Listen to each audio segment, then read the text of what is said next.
सत श्री अकाल, स्वागत है। गौरव शुक्ला मैं हाँ तुहाडे नाल हाज़र हाँ 6 वजे ਦੀਆਂ 6 ਵੱਡੀਆਂ खबरां लैके। पूरा दिन पंजाब दे विच की कुछ खास रहा है, ਜਿਹੜੀਆਂ खबरां तुहाडे लई जाननियां जरूरी ने। 6 वजे 6 ਵੱਡੀਆਂ खबरां दे नाल पूरी जानकारी ਅਸੀਂ ਤੁਹਾਡੇ तक पहुंचावांगे। शुरुआत 6ਵੀਂ खबर तो, उस तो बाद 5ਵੀਂ, चौथी, तीजी, दूजी ते फिर दिन की सब तो वड्डी खबर ਤੁਹਾਡੇ सामने रखांगे। शुरुआत करन जा रहे हैं। सब तो पहला गल मैट्रो दी, चंडीगढ़ दी, ट्राई सिटी दी। जी हुण चंडीगढ़ दे विच भी मैट्रो दौड़दी हुई नजर आ सकती है।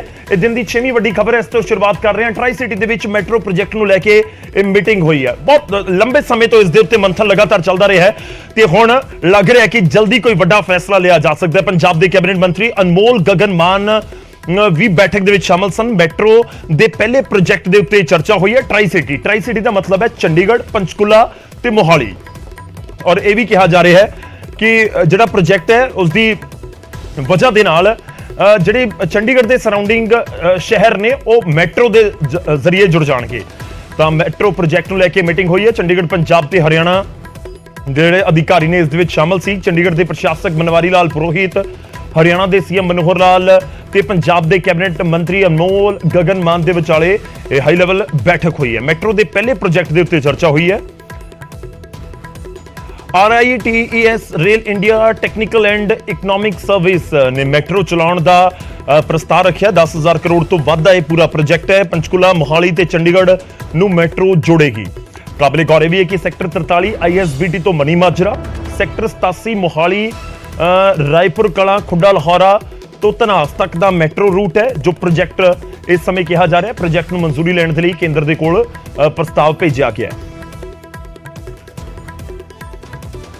तो वड्डी खबर है इस समय पंजाबियों के लिए। मैट्रो की शुरुआत जेकर चंडीगढ़ के होंगी है तो आने वाले दिनों के लुधियाना, अमृतसर वर्गे शहरों के भी, जलंधर वर्गे शहरों के भी मैट्रो की उम्मीद कर सकते हो। क्योंकि जोड़े अमृतसर के रहिंदे ने या लुधियाना के रहिंदे ने, जिवें दा उत्थे ट्रैफिक है तो उसनूं ध्यान दे विच रखते हुए लगातार चर्चा जरूर चलती रही है। और देश के वड्डे वड्डे शहरों के विच मैट्रो कामयाबी दे नाल दौड़ रही है। खास तौर पर दिल्ली का असीं जिक्र करिए, बहुत वड्डे पद्धर के उत्ते मैट्रो जिहड़ी दौड़ रही है, तकरीबन दिल्ली के हर हिस्से नूं छूंदी है। मैं एक बार दिखावांगा।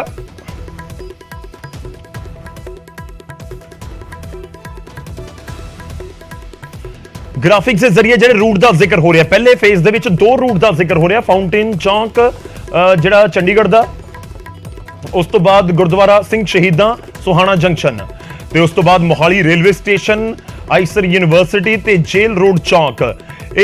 वक्-वक् थावां ने चंडीगढ़, पंचकुला, मोहाली दियां जिथे पूरा दसिया जा रहा है कि फर्स्ट रूट होगा। फर्स्ट रूट का जिस तरीके नाल असीं तुहानूं जिक्र कर रहे हैं 43 तो JLPL तक किस तरीके नाल जाएगा। 43 तो जिहड़ा असीं रूट तुहानूं दिखा रहे हैं, ये फाउंटेन चौक ते शुरू होया, गुरुद्वारा सिंह शहीदां, उस तो बाद सोहाना जंक्शन और उस तो बाद आइसर यूनिवर्सिटी ते फिर मोहाली रेलवे स्टेशन। ये पूरा रूट होएगा जिस दे जरिए मैट्रो मोहाली चंडीगढ़ दे विच दौड़दी हुई नजर आएगी। तो लाजमी तौर पर जो मैं पहला जिक्र किया और फेज 2 का असीं जिक्र करिए, फेज 1 ते फेज 2 का मैं जिक्र कर रहे हैं। फेज 2 का असीं जिक्र करिए तो मार्बेला ग्रैंड लाइट पॉइंट, उस तो बाद मोहाली एयरपोर्ट चौक ते फिर IT सिटी चौक, ये मैट्रो दे रूट होंगे। जेकर दिल्ली का जिक्र करिए, बहुत सारे साडे दर्शक दिल्ली दे विच मैट्रो की सवारी कर चुके होंगे। तो दिल्ली दे विच मैट्रो भी इस तरीके नाल है कि एक पॉइंट तो शुरू होंदी है, दूजे पॉइंट ते जा रही है, तो विचाले एक होर मैट्रो है जिहड़े जंक्शनस बन जाते हैं। जिवें मैं दिल्ली का जिक्र करा तो राजीव चौक तुहानूं पता है कि बहुत बड़ा उत्थे मैट्रो का जंक्शन है कि उत्थों दिल्ली के वक्-वक् थावां दे उत्ते तुसीं मैट्रो लै सकते हो। इसी तरह नवी दिल्ली रेलवे स्टेशन एक बड़ा मैट्रो का रूट है या कहिए कि जंक्शन है जिथों वक्-वक् लईयां जा सकदियां ने मैट्रो। इनफैक्ट एयरपोर्ट की मैट्रो भी नवी दिल्ली तो मिलती है। उस तो बाद कश्मीरी गेट भी एक अजिही थां है जिथों वक्-वक् मैट्रो लईयां जा सकदियां ने।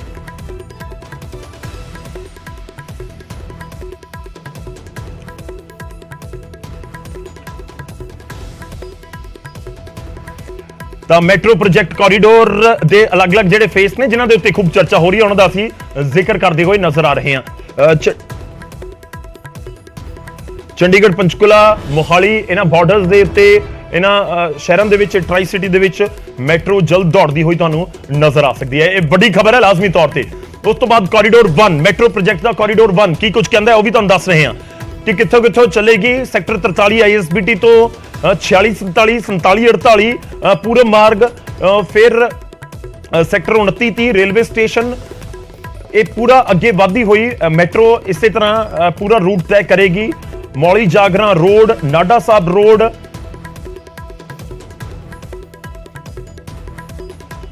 ਤੇ ਗੀਤਾ ਚੌਂਕ ਮਹੇਸ਼ਪੁਰ ਰੋਡ, ISBT ਪੰਚਕੂਲਾ ਤੱਕ ਇਹ ਪੂਰੀ ਮੈਟਰੋ ਜਾਏਗੀ। ਤਾਂ ਮੈਟਰੋ ਪ੍ਰੋਜੈਕਟ ਨੂੰ ਹਰੀ ਝੰਡੀ ਮਿਲਦੀ ਹੋਈ ਨਜ਼ਰ ਆ ਰਹੀ ਹੈ। ਹੁਣ ਕੇਂਦਰ ਦੀ ਅਪਰੂਵਲ ਦਾ ਇੰਤਜ਼ਾਰ ਲਾਜ਼ਮੀ ਤੌਰ ਦੇ ਉੱਤੇ ਹੋਏਗਾ। ਸੈਂਟਰ ਦੀ ਅਪਰੂਵਲ ਤੋਂ ਬਾਅਦ ਇਹ 10,000 ਕਰੋੜ ਦਾ ਪ੍ਰੋਜੈਕਟ ਹੈ ਜਿਹੜਾ ਚੰਡੀਗੜ੍ਹ ਪੰਚਕੂਲਾ ਮੋਹਾਲੀ ਦੇ ਵਿੱਚ ਲਗਾਇਆ ਜਾ ਸਕਦਾ ਹੈ। ਅੱਗੇ ਵਧਦੇ ਦਿਨ ਦੀ ਪੰਜਵੀਂ ਵੱਡੀ ਖਬਰ ਦਾ ਰੁਖ ਕਰਾਂਗੇ। ਚੰਡੀਗੜ੍ਹ ਦੀ MP ਕਿਰਨ ਖੇਰ ਦੇ ਨਾਲ ਜੁੜੀ ਹੋਈ ਹੈ ਔਰ ਵੱਡੀ ਖਬਰ ਇਹ ਹੈ ਕਿ ਕਿਰਨ ਖੇਰ ਦਾ ਵਿਵਾਦਿਤ ਇੱਕ ਬਿਆਨ ਸਾਹਮਣੇ ਆਇਆ।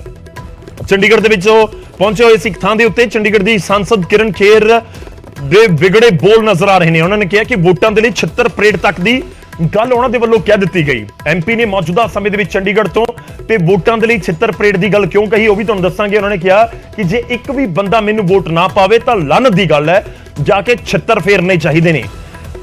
MP ਦੇ ਵੱਲੋਂ ਜਦੋਂ ਇਸ ਤਰੀਕੇ ਨਾਲ ਕੋਈ ਸਟੇਟਮੈਂਟ ਦਿੱਤੀ ਗਈ ਹੋਵੇ ਤਾਂ ਉਸ ਦੇ ਨਾਲ ਵਿਵਾਦ ਹੋਣਾ ਲਾਜ਼ਮੀ ਤੌਰ ਤੇ ਤੁਸੀਂ ਕਹਿ ਸਕਦੇ ਹੋ ਕਿ ਇੱਕ ਤਰੀਕੇ ਨਾਲ ਸੁਭਾਵਿਕ ਜਿਹਾ ਸੀ ਤੇ ਖੂਬ ਵਿਵਾਦ ਹੁੰਦਾ ਹੋਇਆ ਨਜ਼ਰ ਵੀ ਆ ਰਿਹਾ।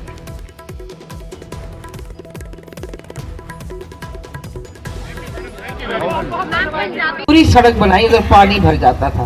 अगर दीप कॉम्प्लेक्स में एक भी बंदा मेरे को वोट ना डाले तो फिर बड़े लानत की बात है, जाकर छितर फेरने चाहिए उनको, क्योंकि जितनी मैंने इतने पैसे दे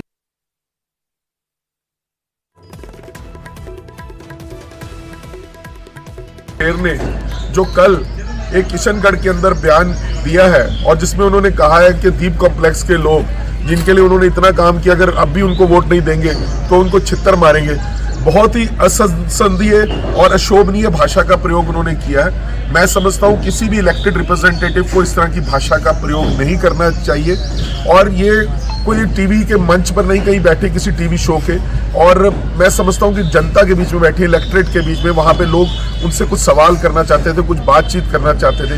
ऐसे समय में ऐसा ह्यूमर अपनी तरफ से उन्होंने क्रिएट करने की कोशिश की है, बट मैं समझता हूं this was in bad taste. और लोग जो है पहले ही बहुत त्रस्त हैं, परेशान हैं, महंगाई इतनी बढ़ी हुई है, गैस के रेट, दूध के रेट, सिलेंडर के रेट, पेट्रोल, डीजल, दालें, अन्य खाद्य पदार्थ सभी इतने महंगे हो गए हैं लोग। इसलिए मैं ये आपसे मांग करता हूं कि आपको इमीडिएटली इस पर अपना जो है खेद प्रकट कर माफी मांगनी जी शब्दावली है।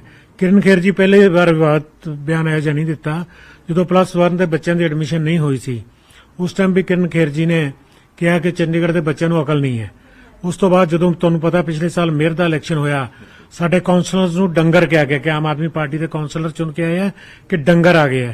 ਮਤਲਬ ਇਸ ਤਰ੍ਹਾਂ ਦੀ ਭਾਸ਼ਾ ਦਾ ਜਿਹੜਾ ਇਸਤੇਮਾਲ ਚੰਡੀਗੜ੍ਹ ਵਰਗੇ ਪੜ੍ਹੇ ਲਿਖੇ ਸਭ ਤੋਂ ਲਿਟਰੇਟ ਸਿਟੀ ਦੇ ਵਿੱਚ ਕਰਨਾ ਬਹੁਤ ਸ਼ੋਭਾ ਨਹੀਂ ਦਿੰਦਾ।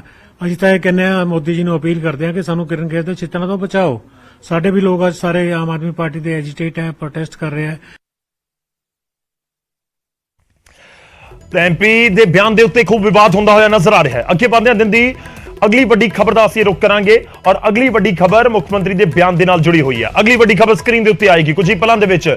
ਦਿਨ ਦੀ ਚੌਥੀ ਵੱਡੀ ਖਬਰ ਤੁਹਾਨੂੰ ਦੱਸ ਰਹੇ ਹਾਂ। ਸਰਕਾਰ ਦਾ 1 ਸਾਲ ਪੂਰਾ ਹੋਇਆ ਹੈ, ਮਾਨ ਸਰਕਾਰ ਦਾ ਪੰਜਾਬ ਦੇ ਵਿੱਚ, ਔਰ ਉਸ ਦੇ ਉੱਤੇ ਮੁੱਖ ਮੰਤਰੀ ਭਗਵੰਤ ਮਾਨ ਦੇ ਵੱਲੋਂ ਇੱਕ ਵੱਡਾ ਬਿਆਨ ਦਿੱਤਾ ਗਿਆ। 16 ਮਾਰਚ ਦਾ ਹੀ ਦਿਨ ਸੀ 2022 ਦੇ ਵਿੱਚ ਲੰਘੇ ਸਾਲ, ਜਦੋਂ ਸਹੁੰ ਚੁੱਕ ਸਮਾਗਮ ਹੋਇਆ ਸੀ ਖਟਕੜ ਕਲਾਂ ਦੇ ਵਿੱਚ ਔਰ ਬਤੌਰ ਮੁੱਖ ਮੰਤਰੀ ਭਗਵੰਤ ਮਾਨ ਹੋਰਾਂ ਨੇ ਸਹੁੰ ਚੁੱਕੀ ਸੀ। ਤਾਂ ਸਰਕਾਰ ਦਾ 1 ਸਾਲ ਪੂਰਾ ਹੋਣ ਤੇ CM ਦੇ ਵੱਲੋਂ ਬਿਆਨ ਦਿੱਤਾ ਗਿਆ ਤੇ ਕਿਹਾ ਕਿ ਦੂਜੇ ਸਾਲ ਦੇ ਵਿੱਚ ਤਰੱਕੀ ਦੀ ਸਪੀਡ ਹੋਰ ਵੀ ਵਧੇਗੀ।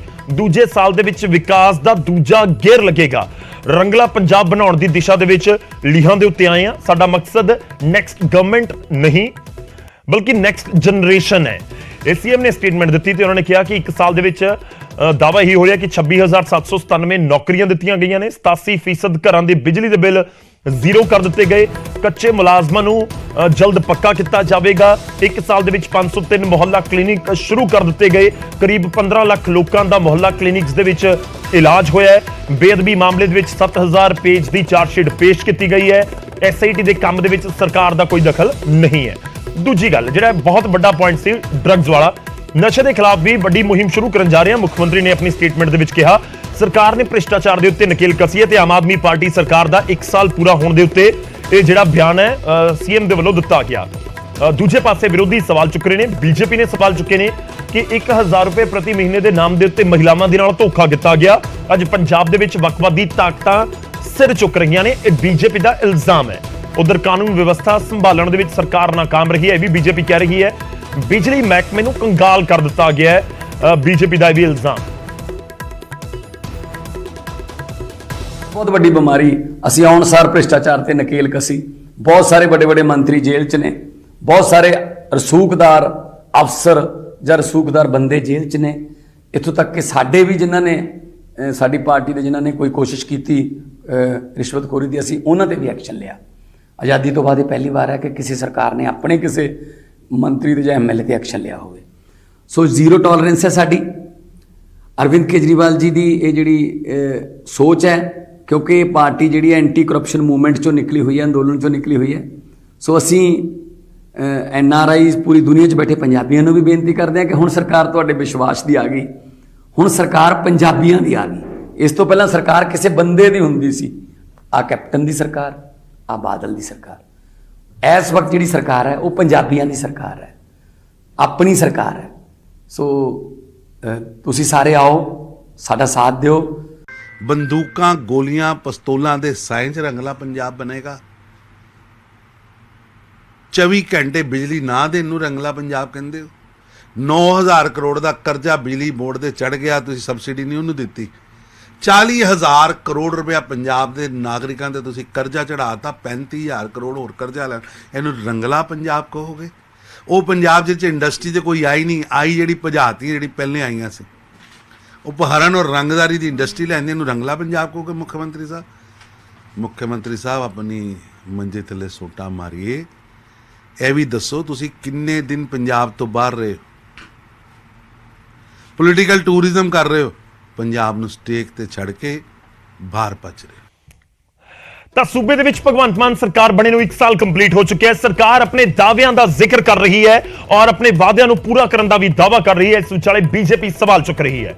ਅਗਲੀ ਖਬਰ ਦਾ ਰੁਖ ਕਰਦੇ ਹਾਂ। ਦਿਨ ਦੀ ਅਗਲੀ ਵੱਡੀ ਖਬਰ ਸਕਰੀਨ ਦੇ ਉੱਤੇ ਆਏਗੀ, ਜੁੜੀ ਹੋਈ ਹੈ ਸੁਖਬੀਰ ਸਿੰਘ ਬਾਦਲ ਦੇ ਨਾਲ। ਖਬਰ ਦਿਨ ਦੀ ਤੀਜੀ ਵੱਡੀ ਖਬਰ।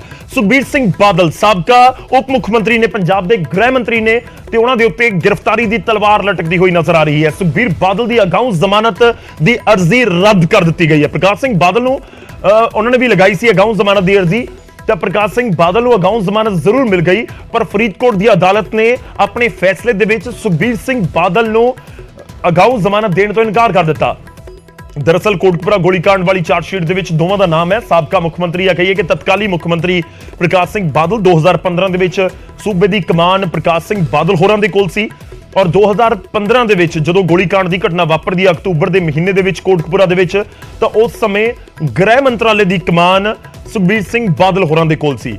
ਤਾਂ ਦੋਵਾਂ ਦੇ ਵੱਲੋਂ ਅਗਾਊਂ ਜ਼ਮਾਨਤ ਦੀ ਅਰਜ਼ੀ ਲਗਾਈ ਗਈ ਸੀ। 7000 ਪੰਨਿਆਂ ਦੀ ਚਾਰਜਸ਼ੀਟ ਦੇ ਵਿੱਚ ਪ੍ਰਕਾਸ਼ ਸਿੰਘ ਬਾਦਲ, ਸੁਖਬੀਰ ਸਿੰਘ ਬਾਦਲ, ਸੁਮੇਧ ਸੈਣੀ ਸਣੇ ਕਈ ਹੋਰ ਵੱਡੇ ਅਫਸਰਾਂ ਦਾ ਵੀ ਨਾਮ SIT ਦੇ ਵੱਲੋਂ ਪਾਇਆ ਗਿਆ ਹੈ। ਉਸ ਤੋਂ ਬਾਅਦ ਸੁਖਬੀਰ ਸਿੰਘ ਬਾਦਲ ਦੀ ਪਟੀਸ਼ਨ ਦੇ ਉੱਤੇ ਤਾਂ ਫਰੀਦਕੋਟ ਦੀ ਅਦਾਲਤ ਨੇ ਅਗਾਊਂ ਜ਼ਮਾਨਤ ਨਹੀਂ ਦਿੱਤੀ ਹੈ। ਹਾਲਾਂਕਿ ਪ੍ਰਕਾਸ਼ ਸਿੰਘ ਬਾਦਲ ਨੂੰ ਜ਼ਮਾਨਤ ਜ਼ਰੂਰ ਮਿਲ ਗਈ। ਤੁਹਾਨੂੰ ਦੱਸ ਦਈਏ ਕਿ ਤਤਕਾਲੀ SSP ਸੁਖਮੰਦਰ ਸਿੰਘ ਮਾਨ ਦੀ ਅਗਾਊਂ ਜ਼ਮਾਨਤ ਵੀ ਰੱਦ ਹੋ ਗਈ ਹੈ। ਤਾਂ ਵੱਡੇ ਅਧਿਕਾਰੀਆਂ ਦੇ ਵੱਲੋਂ ਵੀ ਉੱਥੇ ਲਗਾਈ ਗਈ ਸੀ। ਤਤਕਾਲੀ ਜਿਹੜੇ ਜਿਨ੍ਹਾਂ ਦੇ ਕੋਲ ਪੂਰੀ ਕਮਾਨ ਸੀ ਉਸ ਸਮੇਂ, ਉਹਨਾਂ ਦੀ ਜ਼ਮਾਨਤ ਦੀ ਅਰਜ਼ੀ ਦੇ ਉੱਤੇ ਵੀ ਸੁਣਵਾਈ ਹੋਈ।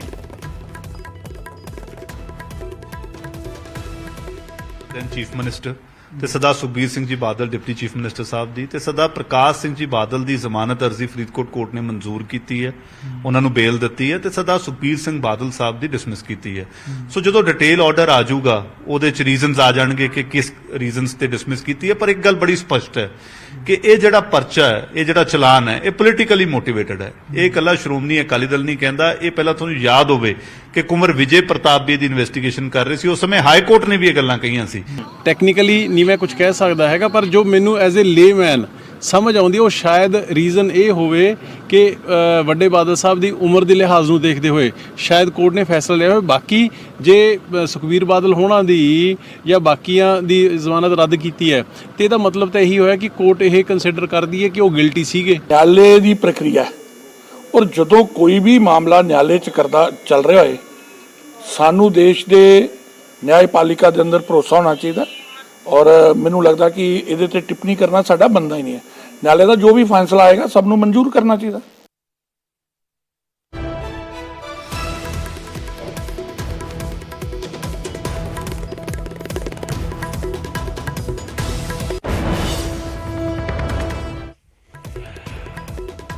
ਤਾਂ ਇਸ ਪੂਰੇ ਮਾਮਲੇ ਦੇ ਵਿੱਚ ਲਾਜ਼ਮੀ ਤੌਰ ਦੇ ਉੱਤੇ ਹੁਣ ਹਾਈ ਕੋਰਟ ਦਾ ਰਾਹ ਜ਼ਰੂਰ ਅਖਤਿਆਰ ਕਰਨਾ ਪੈ ਸਕਦਾ ਹੈ ਸੁਖਬੀਰ ਸਿੰਘ ਬਾਦਲ ਨੂੰ। ਅਗਲੀ ਖਬਰ ਦਾ ਰੁਖ ਕਰਦੇ ਹਾਂ। ਅਗਲੀ ਖਬਰ ਹੈ ਸਿੱਧੂ ਮੂਸੇਵਾਲਾ ਦੇ ਨਾਲ ਜੁੜੀ ਹੋਈ। ਸਿੱਧੂ ਮੂਸੇਵਾਲਾ ਦੇ ਪਿਤਾ ਦੇ ਵੱਲੋਂ ਵੱਡਾ ਬਿਆਨ ਦਿੱਤਾ ਗਿਆ। ਉਹ ਸਕਰੀਨ ਦੇ ਉੱਤੇ ਆਏਗੀ ਦਿੰਦੀ ਅਗਲੀ ਵੱਡੀ ਖਬਰ ਮੂਸੇਵਾਲਾ ਦੇ ਨਾਲ ਜੁੜੀ ਹੋਈ। ਉਹਨਾਂ ਦੇ ਪਿਤਾ ਦੇ ਵੱਲੋਂ ਬਲਕੌਰ ਸਿੰਘ ਹੋਰਾਂ ਦੇ ਵੱਲੋਂ ਇੱਕ ਵੱਡੀ ਸਟੇਟਮੈਂਟ ਦਿੱਤੀ ਗਈ ਹੈ। ਲਾਰੈਂਸ ਬਿਸ਼ਨੋਈ ਨੂੰ ਹੀਰੋ ਬਣਾਉਣ ਦੀ ਕੋਸ਼ਿਸ਼ ਕੀਤੀ ਜਾ ਰਹੀ ਹੈ। ਤਾਂ ਦਿਨ ਦੀ ਦੂਜੀ ਵੱਡੀ ਖਬਰ, ਲਾਰੈਂਸ ਬਿਸ਼ਨੋਈ ਨੂੰ ਹੀਰੋ ਬਣਾਉਣ ਦੀ ਕੋਸ਼ਿਸ਼ ਕੀਤੀ ਜਾ ਰਹੀ ਹੈ। ਸਿੱਧੂ ਮੂਸੇਵਾਲਾ ਦੇ ਪਿਤਾ ਬਲਕੌਰ ਸਿੰਘ ਇਹ ਸਟੇਟਮੈਂਟ ਦੇ ਰਹੇ ਨੇ।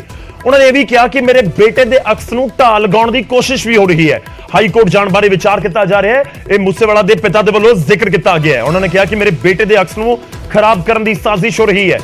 ਲਾਰੈਂਸ ਨੂੰ ਇਸਤੇਮਾਲ ਕੀਤਾ ਜਾ ਰਿਹਾ ਹੈ। ਮੈਨੂੰ ਲਾਰੈਂਸ ਦਾ ਵੀ ਜ਼ਿਆਦਾ ਕਸੂਰ ਨਹੀਂ ਲੱਗਦਾ। ਲਾਰੈਂਸ ਨੂੰ ਵੀ ਵਰਤਿਆ ਗਿਆ ਹੈ। ਹਾਈ ਕੋਰਟ ਜਾਣ ਬਾਰੇ ਵਿਚਾਰ ਕੀਤਾ ਜਾ ਰਿਹਾ ਹੈ। ਸੀਨੀਅਰ ਵਕੀਲਾਂ ਦੇ ਨਾਲ ਸਲਾਹ ਮਸ਼ਵਰਾ ਅਸੀਂ ਕਰ ਰਹੇ ਹਾਂ। ਜੇ ਸਰਕਾਰ ਨਹੀਂ ਸੁਣੇਗੀ ਤਾਂ ਕੋਰਟ ਦਾ ਬੂਹਾ ਖੜਕਾਵਾਂਗੇ। ਸਿੱਧੂ ਮੂਸੇਵਾਲਾ ਦੇ ਪਿਤਾ ਨੇ ਮੁੜ ਤੋਂ ਸਵਾਲ ਚੁੱਕੇ ਨੇ। ਕੈਬਨਿਟ ਮੰਤਰੀ ਅਮਨ ਅਰੋੜਾ ਦੇ ਬਿਆਨ ਨੂੰ ਵੀ ਉਹਨਾਂ ਨੇ ਮੰਦਭਾਗਾ ਦੱਸਿਆ ਤੇ ਕਿਹਾ ਕਿ ਇੱਕ ਜ਼ਿੰਮੇਵਾਰ ਮੰਤਰੀ ਨੂੰ ਅਜਿਹਾ ਬਿਆਨ ਨਹੀਂ ਦੇਣਾ ਚਾਹੀਦਾ ਸੀ। ਮੈਨੂੰ ਸਰਕਾਰ ਦੱਸੇ ਮੇਰੇ ਬੇਟੇ ਦਾ ਕੀ ਕਸੂਰ ਸੀ। ਸਿਕਿਉਰਿਟੀ ਲੀਕ ਕਰਨ ਵਾਲਿਆਂ ਦੇ ਉੱਤੇ ਐਕਸ਼ਨ ਕਦੋਂ ਹੋਵੇਗਾ? ਮੂਸੇਵਾਲਾ ਦੇ ਪਿਤਾ ਇਹ ਕਹਿੰਦੇ ਹੋਏ ਸਵਾਲ ਪੁੱਛਦੇ ਹੋਏ ਨਜ਼ਰ ਆ ਰਹੇ ਨੇ। ਉਹਨਾਂ ਨੇ ਕਿਹਾ ਕਿ ਮੇਰੇ ਬੇਟੇ ਨੇ ਜੋ ਗਲਤੀ ਕੀਤੀ ਉਸ ਦਾ ਉਸਨੇ ਖਾਮਿਆਜ਼ਾ ਭੁਗਤ ਲਿਆ, ਪਰ ਸਰਕਾਰ ਨੇ ਜੋ ਗਲਤੀ ਕੀਤੀ ਉਸ ਦਾ ਕੀ ਹੈ? ਸਿੱਧੂ ਨੂੰ ਮਾਰਨ ਦੇ ਲਈ ਕਰੋੜਾਂ ਰੁਪਏ ਦਾ ਅਸਲਾ ਇਸਤੇਮਾਲ ਕੀਤਾ ਗਿਆ ਸੀ। ਕਿੱਥੋਂ ਆਇਆ? ਕਿਸਨੇ ਪੈਸਾ ਦਿੱਤਾ?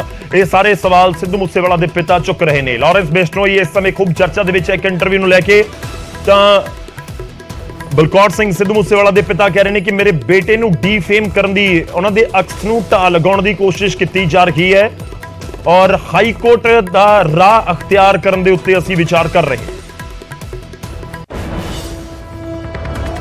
ਜਿਹੜਾ ਇੱਕ ਹੀਰੋ ਬਣਾਉਣ ਦੀ ਕੋਸ਼ਿਸ਼ ਕੀਤੀ ਜਾ ਰਹੀ ਹੈ ਔਰ ਲੋਕਾਂ ਦੇ ਵਿਊ ਲਏ ਜਾ ਰਹੇ ਨੇ। ਉਹਦੇ ਕੋਈ 10 ਪੁਆਇੰਟ, ਬਦਮਾਸ਼ ਦੇ 10 ਪੁਆਇੰਟ ਕੀ ਹੋਣਗੇ ਜਿਸ ਤਰ੍ਹਾਂ ਨਾਲ ਉਹਨੂੰ ਐਲਈਡੀਆਂ ਲਾ ਕੇ ਵਿਖਾਇਆ ਜਾ ਰਿਹਾ। ਸੋ ਮੰਦਭਾਗਾ ਹੈ, ਆਉਣ ਵਾਲੇ ਇਨ ਫਿਊਚਰ ਇਹਦੇ ਜਿਹੜੇ ਰਿਜ਼ਲਟ ਮਾੜੇ ਨਿਕਲਣਗੇ, ਕੋਈ ਚੰਗੀ ਗੱਲ ਨਹੀਂ ਹੈ। ਔਰ ਦੂਜਾ, ਸਿੱਧੂ ਦੀ ਬਰਸੀ ਹੋਣ ਕਰਕੇ ਇਹ ਜਿਹੜਾ ਭੰਡੀ ਪ੍ਰਚਾਰ ਹੈ, ਜੋ ਸਿੱਧੂ ਦੀ ਇਮੇਜ ਨੂੰ ਢਾਹ ਲਾਉਣ ਦੇ ਲਈ ਜੋ ਇਹ ਅਡੰਬਰ ਰਚਿਆ ਜਾ ਰਿਹਾ ਸਾਰਾ, ਅਸੀਂ ਭਲੀਭਾਂਤ ਸਮਝ ਰਹੇ ਹਾਂ ਸਾਰੀ ਗੱਲ ਨੂੰ। ਸਭ ਤੋਂ ਵੱਡੀ ਗੱਲ ਤਾਂ ਮੈਂ ਅਮਨ ਅਰੋੜਾ ਦੀ ਪਰਸੋਂ ਵੀ ਮੈਂ ਬੋਲਿਆ ਸੀ ਵੀ ਬੜੀ ਮੰਦਭਾਗੀ ਗੱਲ ਹੈ ਜਿਹੜੀ ਇੱਕ ਜ਼ਿੰਮੇਵਾਰ ਕੈਬਨਿਟ ਮਿਨਿਸਟਰ ਨੇ ਗੱਲ ਕਹੀ। ਉਹ ਕਹਿੰਦੇ ਨਹੀਂ ਵੀ ਉਹਨਾਂ ਕੋਲ 2 ਗਨਮੈਨ ਸੀ, ਪਰ ਗਨਮੈਨ ਸੀ ਜਾਂ ਨਾ ਦੀ ਗੱਲ ਨਹੀਂ ਹੈਗੀ। ਗੱਲ ਹੈਗੀ ਇਸ ਗੱਲ ਦੀ ਵੀ ਇਲੈਕਸ਼ਨ ਹੋਇਆ, ਸਾਡੀ ਸਾਰੀ ਸਿਕਿਉਰਿਟੀ ਬਿਨਾਂ ਦੱਸੇ ਤੋਂ, ਬਿਨਾਂ ਕਿਸੇ ਲਿਖਤੀ ਆਰਡਰ ਤੋਂ ਜਵਾਨੀ ਕਵਾਨੀ ਜਿਹੜੀ ਉਹ ਵਿਡਰਾ ਕਰ ਲਈ ਗਈ। 9 ਦਿਨ ਸਿੱਧੂ ਕੋਲੇ ਇੱਕ ਵੀ ਸੰਤਰੀ ਨਹੀਂ ਸੀ। ਉਹ ਸਰਕਾਰ ਨਹੀਂ ਸੁਣੂਗੀ, ਅਸੀਂ ਮਾਨਯੋਗ ਕੋਰਟ ਦਾ ਹੀ ਦਰਵਾਜ਼ਾ ਖੜਕਾਵਾਂਗੇ ਕਿਸੇ ਨਾ ਕਿਸੇ ਤਰੀਕੇ। ਜੇ ਕੋਈ ਪਹਿਲਾਂ ਉਹਦਾ ਆਧਾਰ ਬਣਾਵਾਂਗੇ, ਕੋਈ ਨਾ ਕੋਈ ਸਿਆਣੇ ਵਕੀਲਾਂ ਦੀ ਰਾਏ ਲਵਾਂਗੇ ਜਿਹੜੇ ਐਕਸਪੀਰੀਅੰਸ ਵਾਲੇ ਨੇ, ਉਹਨਾਂ ਨੂੰ ਮਿਲੇ ਆ, ਅੱਗੇ ਵੀ ਮਿਲੂੰਗਾ। ਤਾਂ ਮੂਸੇਵਾਲਾ ਦੇ ਪਿਤਾ ਦੇ ਵੱਲੋਂ ਕਿਹਾ ਜਾ ਰਿਹਾ ਹੈ ਕਿ ਹੁਣ ਉਹ ਹਾਈ ਕੋਰਟ ਦਾ, ਅਦਾਲਤ ਦਾ ਰੁਖ ਕਰ ਸਕਦੇ ਨੇ ਉਹਨਾਂ ਦੇ ਕੋਲ ਜੇਕਰ ਕੋਈ ਹੋਰ ਬਦਲ ਨਹੀਂ ਬਚਦਾ।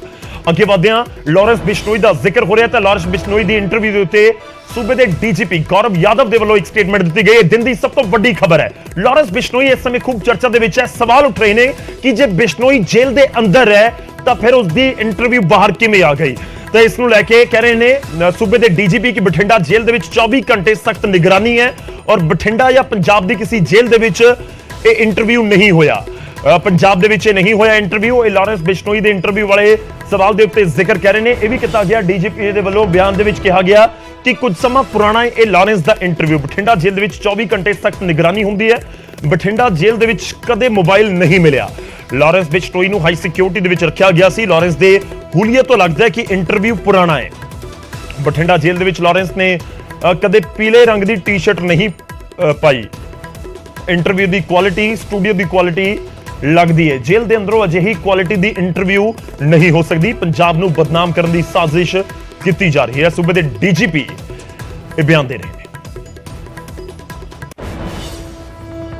ਲਾਰੈਂਸ ਬਿਸ਼ਨੋਈ ਦਾ ਇੰਟਰਵਿਊ ਜਿਹੜਾ ਰਨ ਕਰ ਰਿਹਾ ਸੀਗਾ ਤੇ ਉਸ ਦੇ ਬਾਰੇ ਸਾਡੀ ਕੈਟੇਗੋਰੀਕਲ ਫਾਈਂਡਿੰਗ ਹੈਗੀ ਕਿ ਆਹ ਇੰਟਰਵਿਊ ਪੰਜਾਬ ਦੀ ਕਿਸੇ ਜੇਲ੍ਹ ਦੇ ਵਿੱਚ ਨਹੀਂ ਹੋਇਆ, ਬਠਿੰਡਾ ਜੇਲ੍ਹ ਜਾਂ ਕਿਸੇ ਹੋਰ ਜੇਲ੍ਹ ਦੇ ਵਿੱਚ ਨਹੀਂ ਹੋਇਆ। ਇਸ ਮੁਲਜ਼ਮ ਨੂੰ ਜਦੋਂ ਜੇਲ੍ਹ ਦੇ ਵਿੱਚ ਡਿਪੋਜ਼ਿਟ ਕੀਤਾ ਗਿਆ ਸੀਗਾ 10 ਮਾਰਚ ਨੂੰ, he had a short hair ਕੱਟ।